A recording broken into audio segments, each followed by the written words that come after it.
So today's Old Man Bicycle rant is about gearing and the constant increase in the number of gears on your mountain bike, from the old days of 7, 8, 9 speed to 10, 11, 12, now even 13 speed.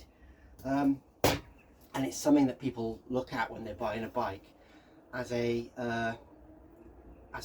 must-have, and it just isn't. The number of gears is far less important than the ratios you're running on that cassette. So you could have a 9-speed cassette with say an 1136 if you're on a road bike, and that gives you a huge spread of gears without the compromise of the much narrower chain that comes on an 11-12 speed. Chains are so much thicker on the older 7, 8, 9 speed, and much more durable as well.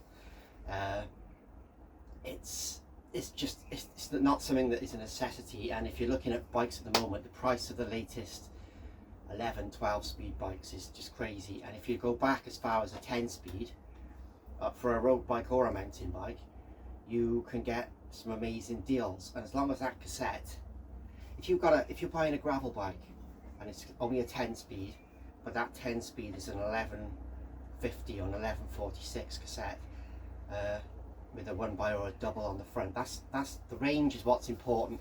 And people will argue with you and say that you need the spread of 12 gears to keep the consistency and cadence and the jumps between the gearing smaller, but it's not something that anybody other than a pro is really going to notice unless you're that obsessed with your cadence.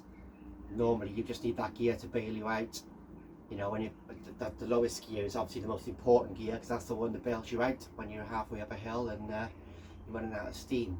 So a 10-speed cassette with the right ratio on it, even though I've got a 9-speed on my gravel bike with an old Dior mech on it I've mentioned before, and that bike does everything. And I think it's got a compact double on the front. No, it's got a cyclocross double on the front, so I think it's like a 4832 chain set on the front, and then an 1136 on the back.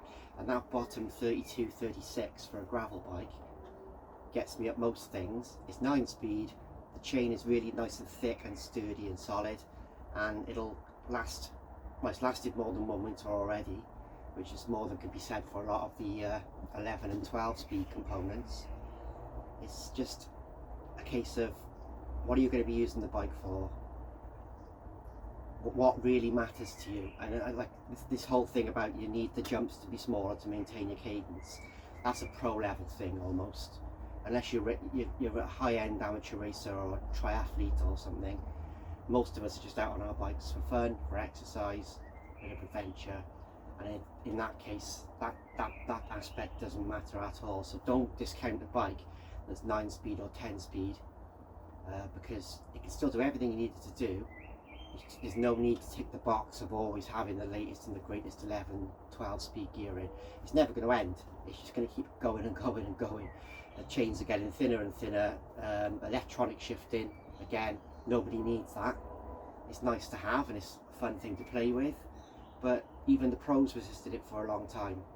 It's just, a lot of it, you need to remember, a lot of it is marketing and the need to bring out something new every single model year to get you to buy the latest bike. So just grab yourself a 10-speed deal on a 10-speed bike, and you'll be really pleased.